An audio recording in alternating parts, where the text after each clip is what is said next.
Hello lovelies, welcome back to the channel. I hope you all are well.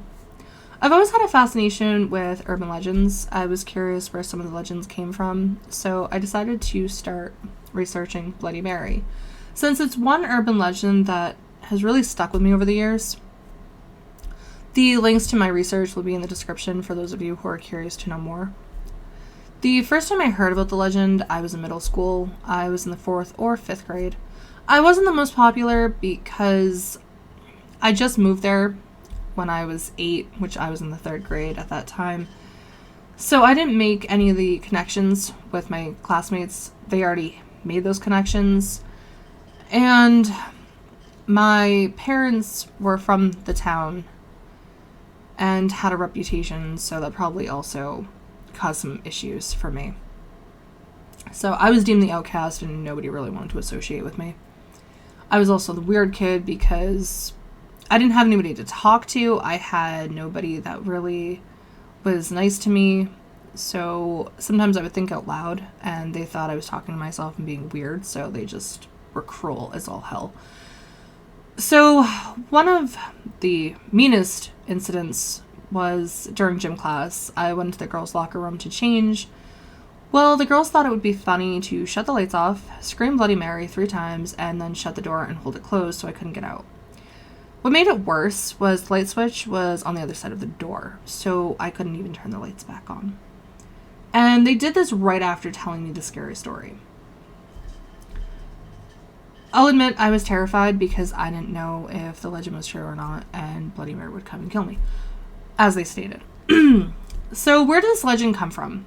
I did some research and found there are 4 possible historical people or events that could have led to the legend. One such figure was Mary Worth, who may or may not have existed. I found some mixed information regarding this figure. One came up in the search as a comic book, which I don't even know the character. I've never heard of it, which is part of DC, if anybody's interested or have heard of this person. And some state that there is real history. So here's what I found. She supposedly was a witch in Chicago during the Civil War. Legend says that she kidnapped runaway slaves and performed black magic under the full moon, using them as conduits. Eventually the town found out and were sick of it. They decided to take matters into their own hands and drag her from her home one night and burn her at the stake. They left her body on the stake for the ravens and vultures to feast upon, which just makes it even worse. Years later, a farmer and his wife purchased the property. They knew the legend, but weren't afraid of it. So they still built their home from the remains of the old barn, where Mary kept the slaves chained up for her rituals. During the farmer's work, he found a stone and used it for a stepping stone in front of the home. Soon, strange things started to happen. They found themselves locked in the house on many occasions. Things would break right before them. Thinking that Mary was angry from the disturbance of her grave, the farmer tried to replace the stone from where he found it. But he could never find the exact location. He searched for many, many years. So in 1986, there supposedly was an arson where the house burned down. People have tried to build on the property, but the old barn keeps burning down. They believe that the property is haunted by Mary. Are you aware of this legend? If you live in Illinois, have you heard of it?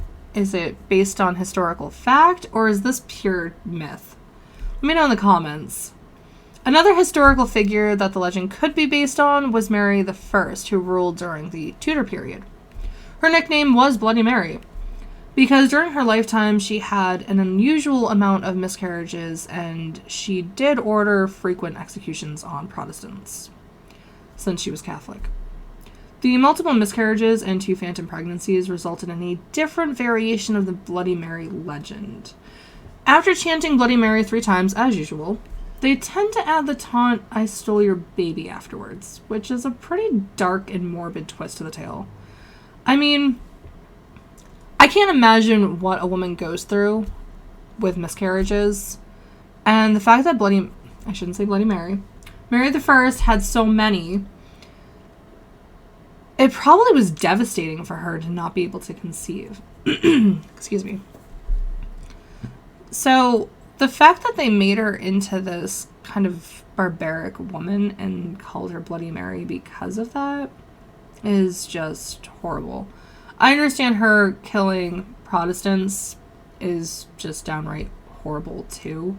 Now, if that was the only reason that they gave her the nickname, I would be okay with it because I understand it.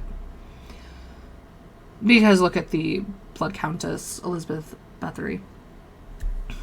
Another legend revolves around Mary Worthing, who was obsessed with her looks to the point where she committed suicide after an incident left her disfigured. Supposedly, this occurred in the 1960s, but I can't find anything about this person. If you have any information about this person that is based in fact, put that in the comments, because I would like to find out more about this woman. In Japan, they have their own version of Bloody Mary. Excuse me. I'm still getting over COVID. It's been like 3 weeks. So I do apologize. And the Japanese version of Bloody Mary is called Hanako-san.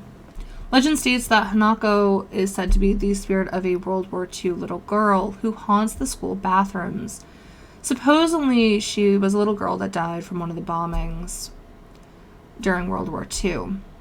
And that's why she haunts bathrooms, because she died in a school bathroom. So someone knocks on the third stall of a girl's bathroom on the school's third floor asking, "Are you there, Hanako-san?" She will answer, "I'm here." If you choose to enter the stall, a small girl with bobbed hair and a red skirt will be waiting for you. Some say when she is summoned, Hanako-san's white blood-stained hand will emerge from under the door.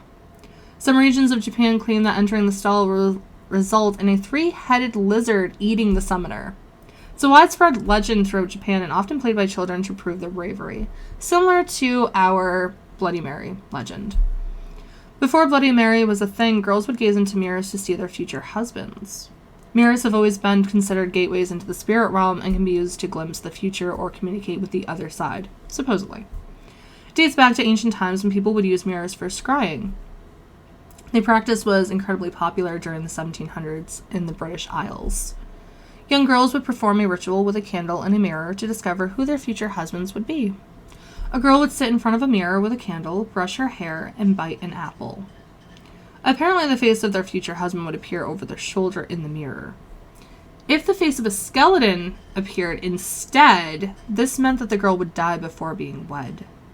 There's a poem about this by Robert Burns, which was published in 1787, and I will provide the link to that in the description. So what stories have you heard surrounding Bloody Mary? Are they different from the ones that I mentioned? Do you believe the stories? Or is it all just a big old myth? Is it all just to scare kids? Have you dared to say the words in front of a mirror in the dark? Let me know. I'm curious what stories you've heard.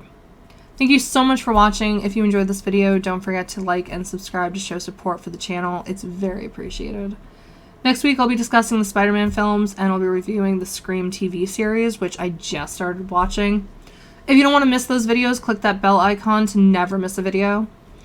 If you don't want to wait for the upcoming content, check out my other videos on the screen. Thank you so much, and take care until next time.